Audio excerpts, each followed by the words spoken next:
Start the recording here. And we are off. Welcome, everyone, to our webinar, The AI-Fueled Fraud Epidemic, Protecting Identity in a New Era of Deepfakes. Obviously, some very relevant topics. But before we get going, housekeeping, all that fun stuff. So we just have the chat on the right for questions, no Q&A section that's separate. So just fire questions and comments in there, kind of like you are now. Also, I'm a huge fan of emojis, so apologies if you're not, but there are emojis here. If you like something, I've added some new ones where you can be angry, because I realize some of the things we talk about are really messed up and or bad. So like, the smiling, the laughing, the loving were not really relevant. So, smash down any of those emojis you like. I will do a weird emoji recap at the end just to see how many were there. But that is all I have. So let's jump into some quick speaker intros. My name is PJ Rojo. I am the co-founder of About Fraud, which is a global community built for fraud fighters by fraud fighters.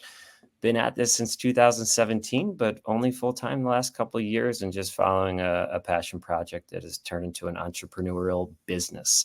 Enough about me, the more interesting people. Let's turn it over to Ruben. Hey, good afternoon. I'm Ruben Stewart, Digital Identity Lead for PNC Bank. I've spent about 25 years now in identity and cybersecurity for banks. Pleasure to be here today, and thanks for having me. Awesome. And Chris? Chris Briggs. I'm the Chief Product Officer at Mitek Systems.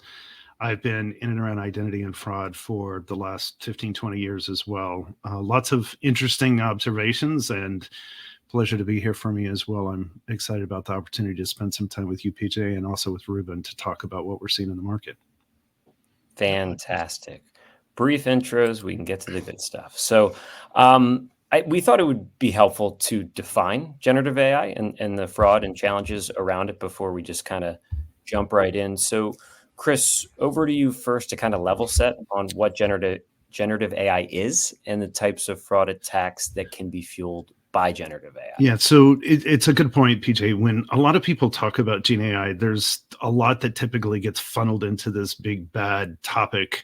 And so I thought it might be a good place to start, like you said, to level set on what we in general see as GenAI, because there's a lot of machine learning, computer vision, and AI in general. So when you start to talk to GenAI, it's really focusing on the ability for these artificial intelligence systems to be able to replicate something that humans could otherwise do broadly. And in our space, and Ruben and PJ, you probably see this as well, that can range from something as simple as text and something as complex as a voice or some other type of biometric.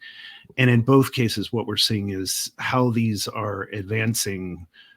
Quite honestly, they're advancing not only just in terms of usage, but in scale as well, due to some of the availability of the products and services that can be easily found very widely and how inexpensive those are. It's really created this push around the use of GenAI, both in the purposes and pursuit of fraud, but also areas where people that are actually trying to figure out who the bad guys are can use these to be able to also detect who's who in this in the fraud ecosystem. Yeah, for sure. Yeah, I mean the legitimate uses are real. People are using it every day for more productive ways to accomplish tasks or fight fraud. But obviously the threats are real too. And so maybe a bit more about that and the types of high-level attacks that you're seeing. Yeah, so where we're seeing this change the landscape overall, and I think Ruben and I will jump into some of these details and some of the specific examples as we go farther into the presentation and the discussion overall. But it's really, for us, something that's being used and created to bypass and or quote-unquote fool a verification process. It could come in the form of actual document. It could come in the form of a face, but more often than not, it's in the pursuit of something that eventually becomes some type of synthetic identity, combination of face, voice, face data, face something, and the ability to be able to then spoof that either, as we would say, in front of the camera, presentation attack, or under the camera in line, which we call an injection attack, where actually the signal and or the transmission of the data can be changed as part of that process. And quite honestly, both of those are susceptible to processes around AI more broadly. But we really sort of think about it in those defined terms. And most of our customers that we see in the marketplace are quite I wouldn't say upset about it, but it's sort of one of these you don't know what you don't know categories. Yeah. It's if you don't know it or can't see it and it's a synthetic, how do I know whether it's actually happening or not? And this is one of the problems that we're starting to account for within the overall community, is customers really thinking that this is one of the key risks moving forward, because they're basically saying, hey, it's not that I don't know that I have risk, it's that I don't know what the state and or the quantification of that risk really is, because I can't see what I can't see. And therein lies one of the core problems that we're all trying to tackle, to make sure that we at least get visibility into what's going on in the generation of these synthetics in the space. And Chris, if I could just chime in there, you touched definitely on something very key there around what you can see.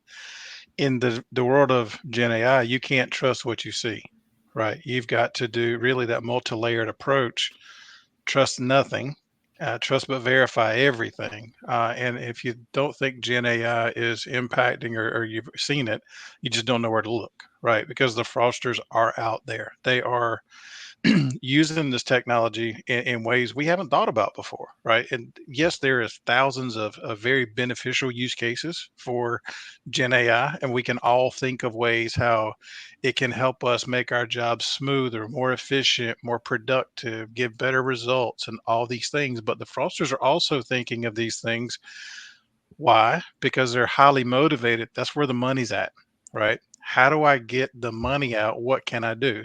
So they've taken some of the old tactics like BEC, writing malware, phishing, those kinds of things, and created Worm GPT, right? Or other low cost fraud GPT type platforms that are available in marketplaces today at very low cost of entry. So if someone comes in with a document, and we can get into the document verification and the identity proofing, those kinds of things of that in the next couple of slides, but I don't think you can trust now even what you can put your eyes on, right? You've got to go a couple layers deeper to say, what's the legitimacy, what's the validity of this document, or what's the validity of this? Can I validate with an issuer, right? Or what other information can I look at? I think Lloyd hit it on the head. They're guilty until proven innocent, and you've got to take a whole lot of steps to prove your innocence, because the technology is there, which enables it and creates that level of doubt. So where's my technology and confidence levels? Yeah, me too, and scale too. Yeah, I mean, I would argue most of the people that I talk to, and Ruben, you probably heard this as well, is that the scale, because it's so cheap, because it's so easy, that this really drives scale of fraud. So you're seeing this sort of shotgun approach where many and different types of these frauds are being perpetrated in ways that, like you said, you may not originally or right out of the gate know or understand what those are. right. Yeah. And I think Rajesh, I think I said that right. Rajesh said it well too. Trust but verify should be the mantra. Yeah, I like that too.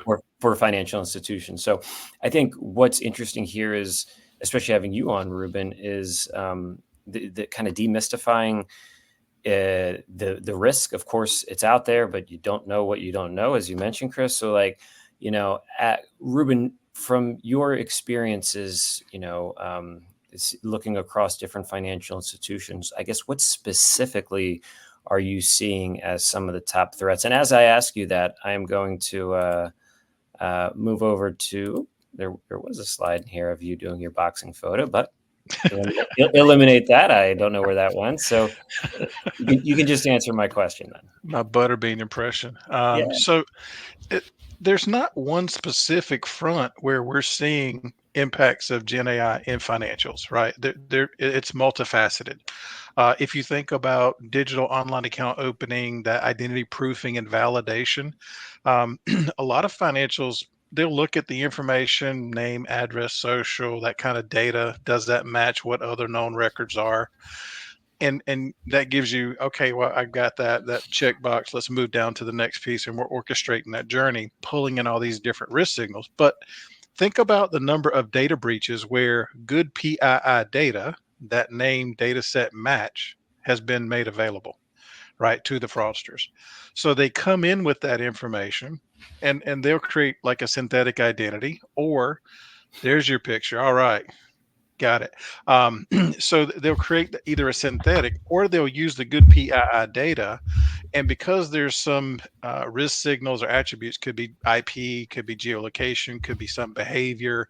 If you're doing behavior analytics and being able to tell, is it short-term memory they're putting in, those kinds of signals.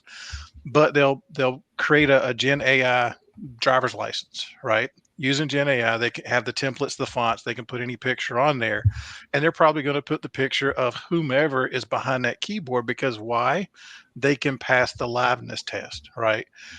Right. So if that picture matches whoever's on the document, and this person's moving around, or they say, okay, yep, they've checked the liveness box, they high probability, if you don't have enough controls and enough analysis in place, you're going to open that account, because you've got the good PI data that says, yep, this is PJ, and here's where he lives, here's all his information. Yep, that checks that data source.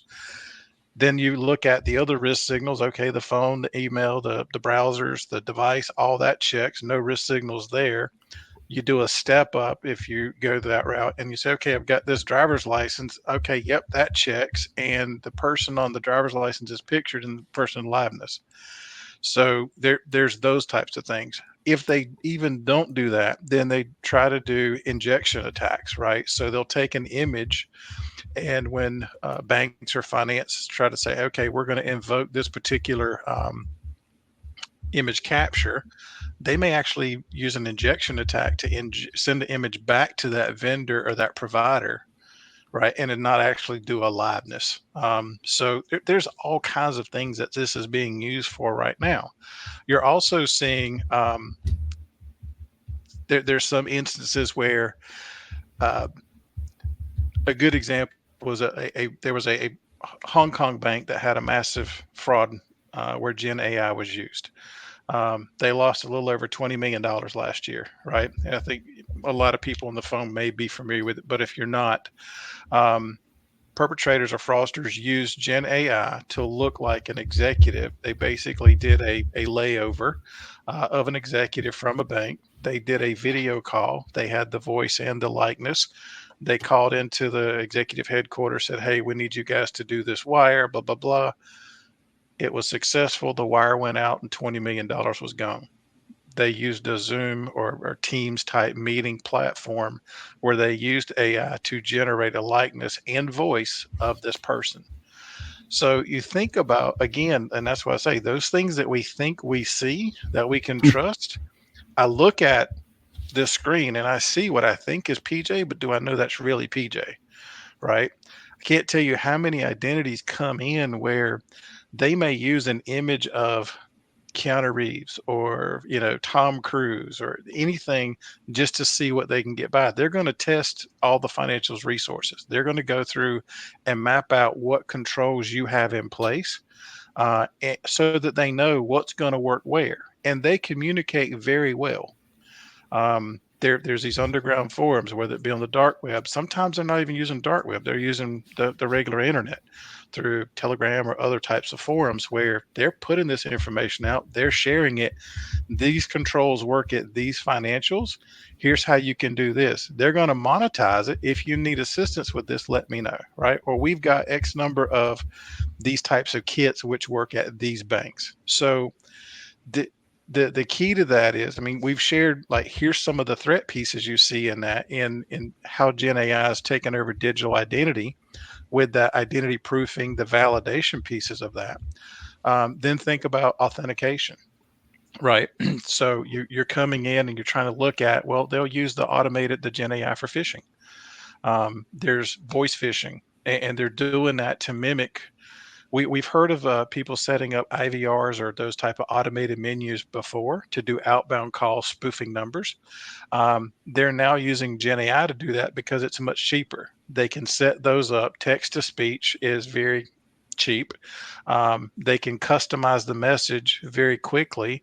They can put it up for a period of time, send out these blasts of phone calls to whatever their target group is, and then take it right back down.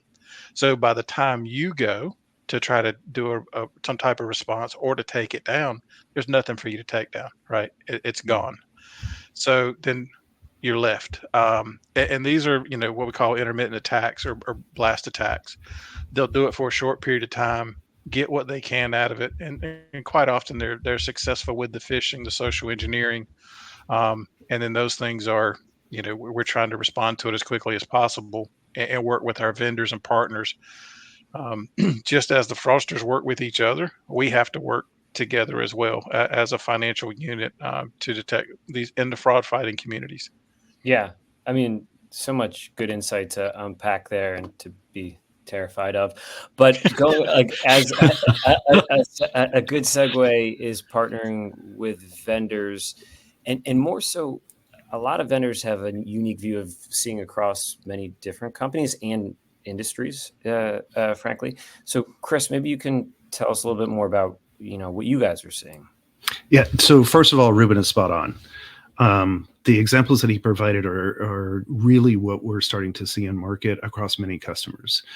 So, for example, you can see the slide in front of you. This is actually the same person, in some cases, being passed across many different types of documents.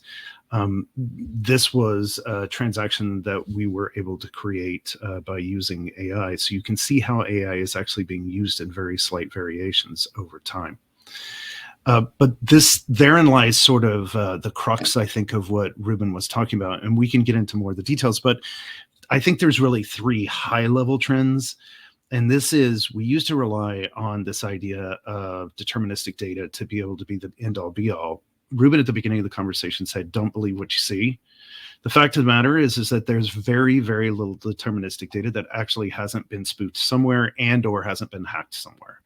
So you can't just take one source like somebody's address, or you can't take someone's even document number as being the end all be all of how that person is who they say they are, much like in the US, even a social security number or any other type of numerical data. You really have to think about shifting overall layered approach to be able to tackle sort of a more probabilistic model on several different vectors. And that's the process that we look at with our customers overall, is create this layered approach. And what do I mean by that? You just can't use data. You can't just use liveness. You can't just use the ability of this person showing up in one document versus the next document. It's a combination of those that actually create some type of risk profiling in the space overall. And it's about what we're actually seeing there too is some of the more sophisticated types of fraud are combining this idea of presenting something that's been injected or injecting something that's been presented. So a lot of hybrid type attacks we're seeing start to emerge in the marketplace. And the reason why I use the word hybrid is a lot of them are built on some form of either low scale or high scale social engineering.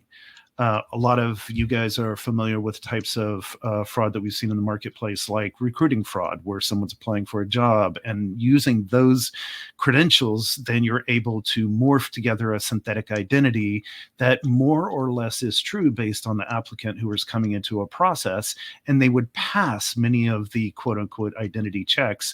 But it's only when you start to go to the next level down and start to look at other sources of data are you really going to find out that that person isn't necessarily who they say they are as part of a specific transaction. So look at probabilistic and deterministic methods, go after and try and take a layered approach as it relates to injection and presentation, because you're going to see them both, and they're going to be hybrid plays.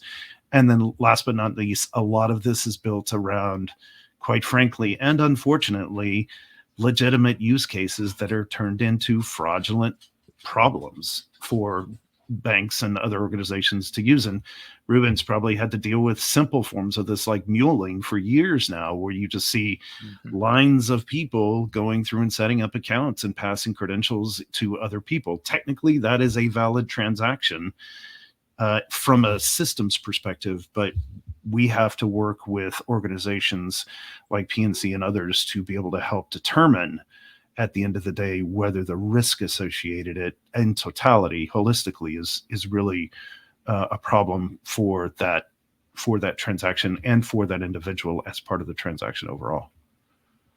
Yeah, and just to tag onto that, Chris, I was looking in the chat, and there's a question around, does in-person verification become more relevant? It used to be that if I was a fraudster, it would be a deterrent for me because the internet offered that cloak of anonymity. I could hide all day and you never know who I am. But there's been so many controls in that digital space, right? You look at the multi-layer controls, the multi-factor authentication, the device analysis, behavior, et cetera, all the things that we've thrown on the digital experience. Where has that carried over to the in-person experience? Like if I walk into a branch, it used to be a deterrent that if I walk into a branch, I've got to provide an identity to do these types of things, or a debit and credit card and with a photo ID. Now, because I can get a high quality photo ID, and how many branches actually have a way to validate that identity? And if they do, is it a quality validation? Or are they just looking at templates and fonts? Or do they just look at the UV lights? What element, how deep are they going in that validation? So now that I can get high quality fakes that pass the physical eyeball check, right? Yep, this looks like a good ID. You're good to go. We're going to cash your check. We're going to get that. And you walk out the bank with thousands of dollars or a pocket full of money, right? That is kind of emboldened the fraudsters because they know who has what controls. Again, that they're doing the surveillance, they're doing the recon, they understand how these things work and who's got what in the branches. They know where this is going to work. So when you talk about muling, if I'm doing this, then I'm going to be out there recruiting others. So there's not just me walking in the branch. I want to create some degrees of separation between me and that point of compromise. If you think about money laundering, there's always layers in that, right? You structure and layer the funds so that they blend in with everything else.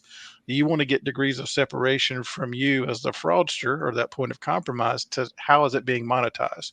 So I recruit folks and I say, okay, I've got these checks. Maybe I've stolen them out of a mailbox. Maybe I've, intercepted them, or I'm printing them, counterfeit checks. And I'm going to recruit all these people, great opportunities, remote work from home, blah, blah, blah. You can earn 10%, or I can pay you X amount of day. I'm going to make some compelling uh, proposition to you because either you're on the hard times, you're in between jobs, whatever the case may be, you're going to be able to recruit these mules, right? And that's what they're referred to as mules. They're not the actual fraudster, but they're the mechanism or that vehicle of which the fraudster uses to cash out. So I'll give my mules, here's some checks, you go to this bank, this bank, this bank, you cash out, bring me the funds, you get 10% or whatever that cash may be, right? They do that unknowingly. They're not going to use their real ID, right? Because they're going to have concerns. Well, what if I get caught? You're not going to get caught. I've got an ID for you right here, or they have the ability to create the IDs on the fly using GenAI printed out. So those are the types of things where we used to have some deterrence. Now they're emboldened to do that, and it's made it much easier to do that.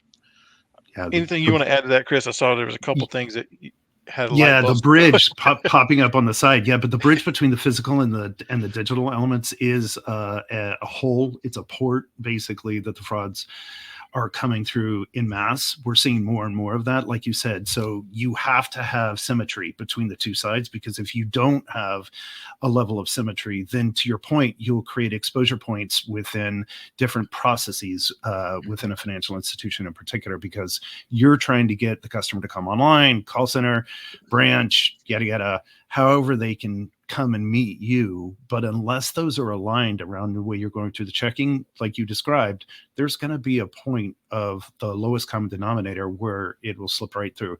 Even if they don't catch you because you're doing something, depositing a check on an app, like you said, they'll let it go through when you're depositing a check and standing in the branch.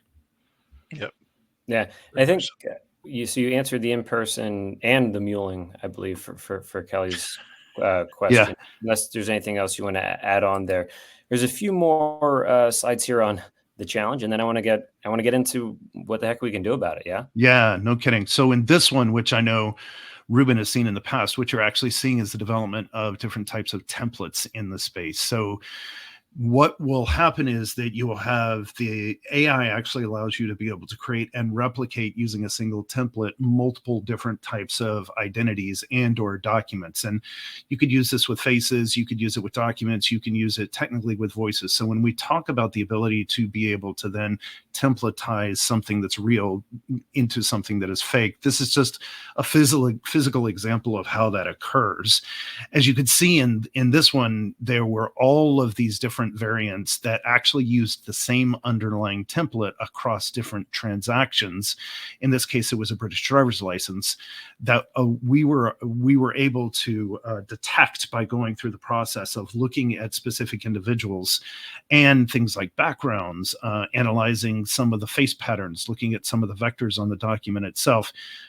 But I'll be honest, this type of work is getting more and more sophisticated, and it's harder and harder as GenAI or AI in general is actually creating templates like Ruben described on the fly that actually then are pretty darn real and a lot more difficult to be able to catch, especially if you're walking into the branch, because most of the people standing within the branch, even if they've got tech on site, isn't well suited to being able to read and or up to date to be having sort of the last template that's been developed by bad guys as part of its overall library to go out and check from a machine learning perspective. So basically we're using an algorithm to be able to detect something that's being generated in mass, as you guys can see on the page, across multiple different transactions, and in some cases across multiple banks at the exact same time. Yep.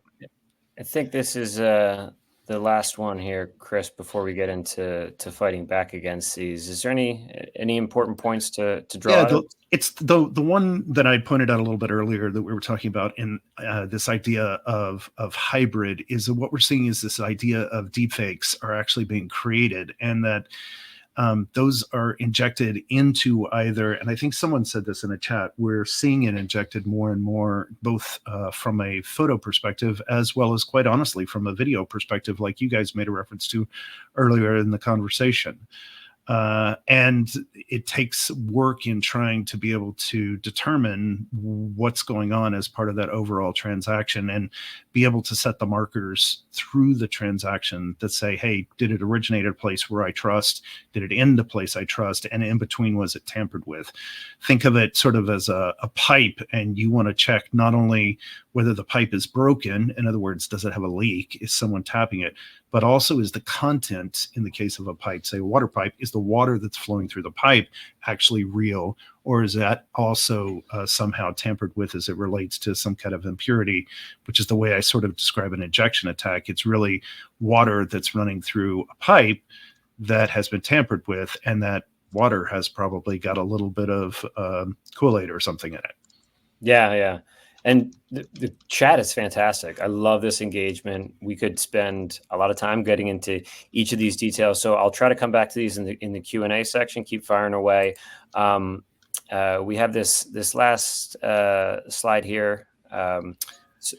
So this is an example of exactly what Ruben was talking about at the beginning when he talked about that call. This is an example of how Tom Cruise is basically take a face, slap his face on top of it. Face morphing and face swapping is very, very difficult to be able to detect. But with products like Deepfakes Live, it's actually relatively easy to be able to create. And it's not like I'm sitting here trying to tell the fraudsters how to do their job.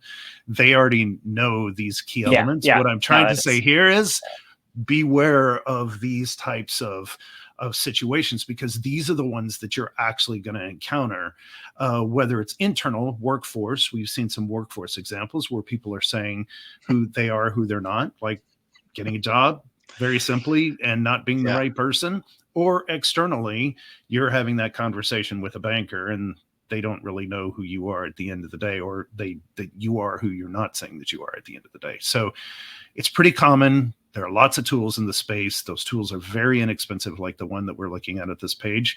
And so we are seeing the increased generation of these in the marketplace. I had a customer ask me a few weeks ago, where we're seeing sort of the growth in fraud in general. I said, look, presentation attacks, people are still presenting fake IDs and they're still rotten, some of them, but where we've seen the most growth and where we're detecting the most growth is in the space with the products like what you're seeing on the screen. This idea of injecting very quickly and easily digital transactions into a process. Yeah. I mean, you think about it, we use technology like this every day. A lot of people like Snapchat filters, right? And everybody likes to do the puppy overlays or those kinds of things. This is some of the same kind of concept that we're using to play around with or have some, some comedic value. Fraudsters are saying, okay, how can I use this? Right. And these types of tools, like this one in particular, there's very little technical knowledge required to be able to use it and create a good quality fake. Their step-by-step tutorial does a pretty good job. And the thing about this is the more passes you do through it, the better it becomes. So after about 2 to 3 passes, you should have a pretty realistic version of whatever you're trying to get to. Yeah. Um, that's the thing that's the scary is we're making it much easier for fraudsters because we're giving them tools like this and we're giving them the capabilities. There's very little required.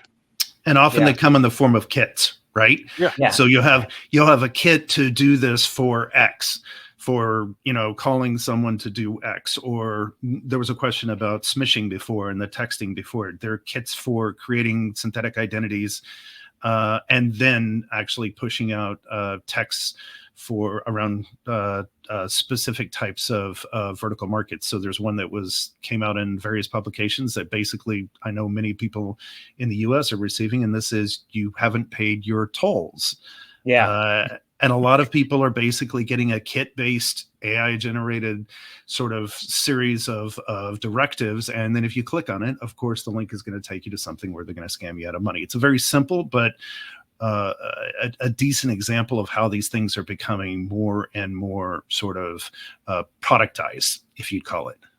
Yeah. I haven't paid my tolls. I don't know if Yeah, exactly. I've been getting that for like the last 3 days. But the thing is, it's annoying to me. If you don't know it and you fall for it, and if it's more sophisticated, it's not annoying. It can be devastating. So, speaking of, at least they're not calling you about your warranty on your car. Right? I don't They're answer now those sending calls. you a text. Yeah. So sufficiently scared or frightened folks, but I think the idea is to be to be practical. Like this stuff's out in the wild. Is it happening at every bank, financial institution, scaled to whatever degree? I don't know, but I think knowing what's out there, and then more importantly, being able to put that and compartmentalize it and saying, what can we do about it, right? So starting with you, Ruben, I guess what are you seeing work well out there? Doesn't have to be with your institution, but just some things, some technologies, some strategies, some tricks that have been helpful. Yeah. So, I mean, one of the first things, the basic that is low technical, low cost of entry is client education awareness, right? Being able to identify yourself to that customer. How will you communicate with them? What are things you'll never ask for and those kinds of things? That's one step that I think is foundational, doesn't cost a lot of money. It's saying, hey, let's make the customer aware, let's educate them, basically deputize them to help in their protection, right? Then I think you got to look at where are the levels of controls that I have across all of my channels. What protections do I have? And then start working with your partners, right? Understand what controls you have there. Because if someone says, hey, I've got document verification, understand what does that document verification entail? Because not all doc verification is the same, right? There are some platforms that look at simply templates and fonts. There are some that do not validate data. So you've got to look at the efficacy of that control based on what you're seeing. Look for, are they FIDO compliant? Are they involved with FIDO? Are they meeting those types of image capture quality standards? There's more than 300 data points on an identity that they can validate, right? A lot of times we don't think about this, but those who are involved in that fight every day, they're the experts. learn to communicate and rely on those experts and partner with them, right? They're the ones that's going to help you succeed. As a bank, my financial that's not my day-to-day charge, right? Mine is to serve clients, make loans, make money that way. And I've got to rely on the experts. I got to reach out to my partners at, all of my vendors to say, how can this be done? How are we seeing this today? Yeah. And understand what they're doing. Um, and Chris, I know you're very, very active in the space, but what are some things you guys have seen? That financials are asking you, because it's not just one that's coming to you. I'm sure everybody's got some of the same problems we're all trying to address. Yeah, there are. I think there's been some questions in the chat that I was watching and trying to incorporate those in some of the answers, but they're asking for most of the vendors in the space to do two things. The first is get better at the basics. So when you were talking about sort of templates on documents, they're saying, okay, great, a template on document is great, but if there are 300 other vectors that I can check on a document itself, give me about 50 more of those. Now I'm overgeneralizing for the sake of making a point, but it is, if you're talking to particular companies and looking to have those like Mitek or others in the space provide you with a high level of confidence, they should be able to demonstrate that confidence. And that typically comes in the form of some type of internal model governance, some type of process around how they're looking at false positives and false negatives. And trust me, everybody has their own way of doing it. So you're going to have to go through, in many cases, a little bit of a process to figure out what it is based on your portfolio of products that you're actually pushing into the market, because there'll be different sort of tests that you would run from one portfolio to another. Some are more susceptible to fraud, some are less susceptible to fraud. Just basically, it depends on the level of risk and what you're getting in the backside. FIs, like PNC, are really at the top of that fulcrum and really having to spend quite a bit of time making sure that the models work correctly, that they can deal with the regulators and the compliance officers within their organization as well as outside their organization, at the same time making sure that the level of assurance and the risk levels of potential fraud that are coming through. And then the second thing is they're asking us to just get better at, quite frankly, using AI to stop AI. So using additional services and capabilities within our four walls to not only take our machine learning experts that have been building out algorithms for years, but basically taking and deploy large language models inside of our four walls so that we can basically train for fraud the first time that we see a fraud. Training is typically one of the hardest parts of what organizations like ours have to do, because training takes time and it takes data. But with LLMs in the space, it allows us to be able to be more effective, stronger, and faster about deploying improvements to those models, as well as to the overall templates and template detection if you're looking at documents, but also face and voice and all the other biometrics that you might be using. And yes, I think there was a question earlier, like fingerprint is just another biometric in many cases of one of many that many customers that we have do use. But if you're going to look at this particular slide that PJ threw up, it's really about this idea of a multi-layered digital fraud detection. And this is specific to us and our product set, but it's probably not that much different than what Ruben or other big FIs are implementing. And this is this idea of, you have to have injection, you have to have presentation, and part of that has to be some form of deepfakes, actually deepfake on device and or deepfake that's been injected as some part of a transaction. And there's some details in there as it relates to some of the specifics that we look at that are unique in the space, but it is a combination. You have to check velocity, you have to check galleries, you have to check the front of pictures and documents, you have to check the back of them, you have to check backgrounds, you have to check backgrounds off of document as well as on the document. And then there are the different factors on the documents themselves. If you're looking like at a US driver's license, whether it's the data on the front, whether it's the PDF 417, which is the barcode on the back, matching the two together.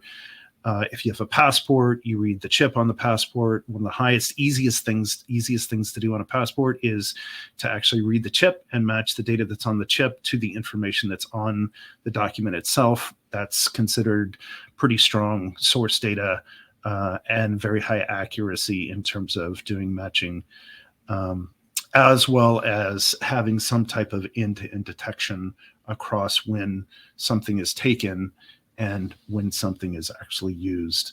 And there's some little tricks of the industry as you look through that Ruben and I could probably share around the specifics, like don't upload images out of a gallery, make sure that you're using a capture device that you trust, make sure that the camera is coming with pictures in any type of scenario that has the right type of pixelization and those types of things, which are going to be very important to your ability to be able to prevent and detect the end result of any type of fraud detection process.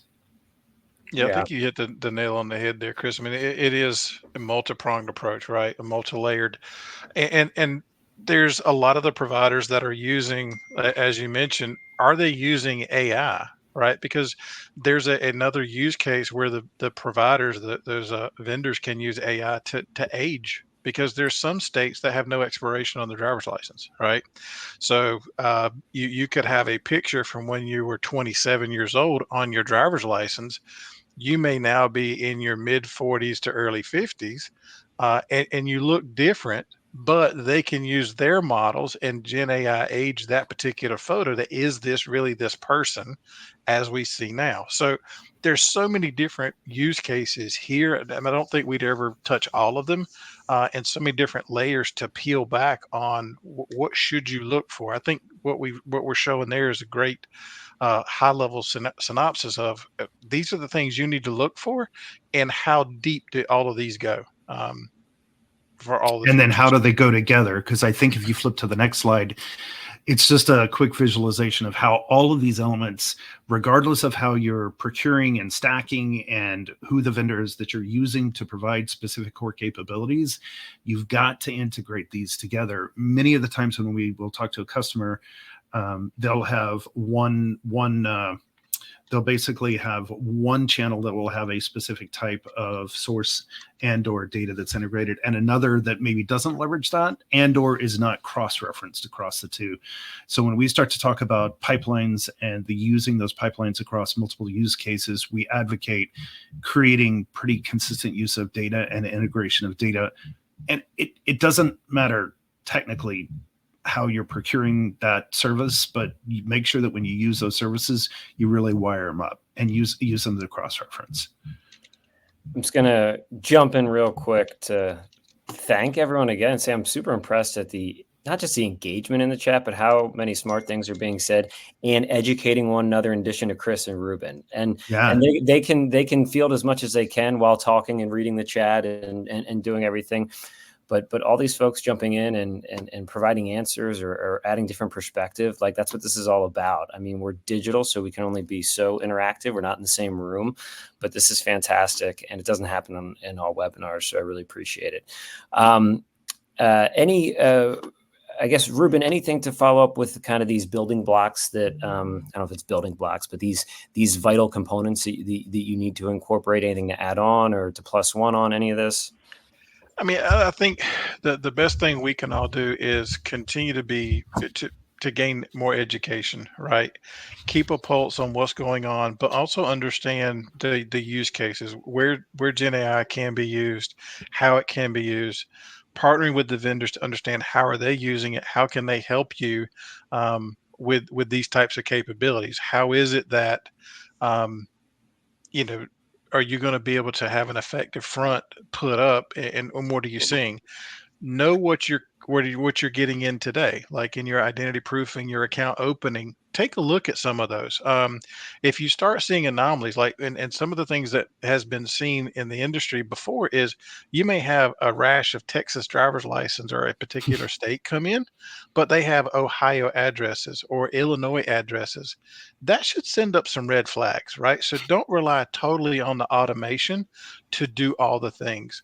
take a look at your data, right? Understand what's being seen, what's coming through, and see if there's red flags that stick out to you. If it smells fishy, it probably is. And then look at your other data signals to do a deeper dive on that. So I think the analytics, the reporting, the visibility review, those are all key to understand if you have a problem or if you can identify red flags or hot spots, and then dive deep. And like I said, I don't think that collaboration is not just a good to have; it's critical in this space. Yeah. Participate in industry work groups. Participate in FIDO, FSISAC, BITS. All the Fraud Fight Club, and others that are out there to help. And that's what the aim of this group is to help educate the community on what are we seeing, what are the best practices that we've observed, what's working well, so that you can take and make use of those. Also, like, contributing feedback. If you see something that we haven't called out, or if you're aware of something that has worked for you, Yeah. feel free to share it. I love that two-way exchange, and definitely look forward to hearing from you. Yeah, and as somebody pointed out a little bit earlier, all of this from a bad guy perspective is already out there, whether it's Telegram or just in simple social sites.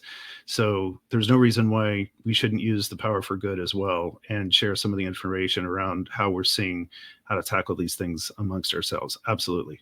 Yeah, and let's take a step back. This is not easy stuff. We're No. AI, generative AI. I mean, we're all learning on the fly and trying to defend large amounts of money and really important customers. So we need to leverage each other. If there's one or two people that knew this, stone cold and could solve it, they would be paid a lot of money by somebody to go and do it. So doing it, sharing, it's a perfect example of this chat we have here, right? Like, this is people from all different FIs, different locations, different probably roles, seniority levels, and they're all kind of chiming in their vantage points, and it sparks an idea, or or disagreement. What do you mean? It's this, that, and the other. So disagreements are healthy too. Trying to get to the bottom of what is a ever-changing fraud world, which is what we all signed up for in the beginning of fraud. It's always changing. The generative AI component and where we are today versus at least when I started in 2011 and some people a long time ago, it's hard to see that far in the future. But I think that's also what a lot of people like about it, is it keeps them on their toes, and it's definitely not boring. It can be stressful, but it's definitely not boring. Eric, yep, love it. The challenge and that, wake up and have a purpose and have a challenge each day is, and a paycheck. That's important too. So, we're Not we're a in GenAI generated paycheck. well, no. Yeah, we all earn our money in different ways, and we're doing it a bit more the honest way. So we have Q&A here. It's been Q&A throughout it, which is when the discussions are the best. I tried to snag, I think everyone did a great job of tackling them throughout, but I tried to snag some questions. This one was more recent. Do you see deepfakes in the space of invoice processing, and are there any defense mechanisms? There's some more, but if just in general, do you guys want to field that one? Yeah, I saw Rakesh's question, and what came to mind for me was Gen AI generated electric bills, utility bills, and those kinds of things that are presented in person for opening an account. There's been instances of that where fraudsters will use these types of platforms to create a electric bill for whatever that region may be, to say, hey, yes, I have residence at this place, as proof of residence.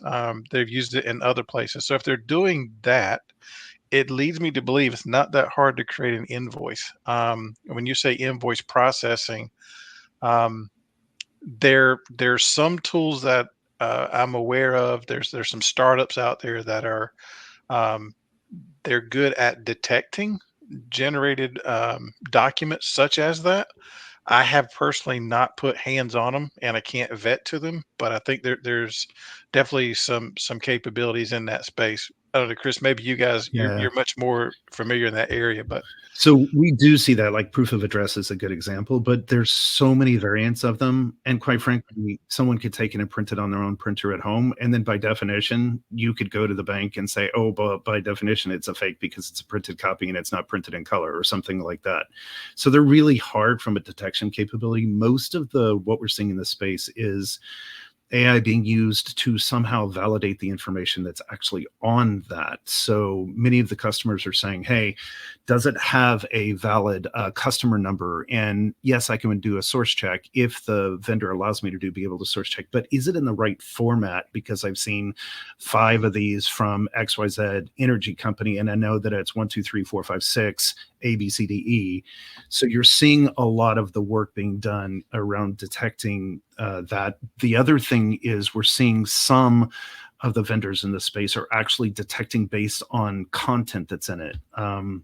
So for example, in the paycheck, if you get a paycheck and you say that you're being employed in the city of New York and you live in the city of New York, for example, they'll actually go in and read how much you're getting paid and what the deductions are, and they will back calculate some of those numbers to determine if the information that is on there is actually legitimately correct within a specific range.